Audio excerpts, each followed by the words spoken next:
You ask Tiger to solve. This deals with linear equations with one unknown.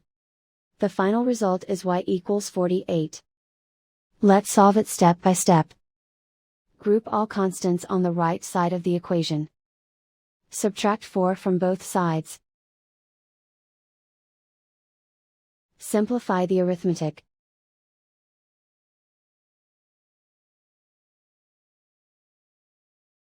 Isolate the y.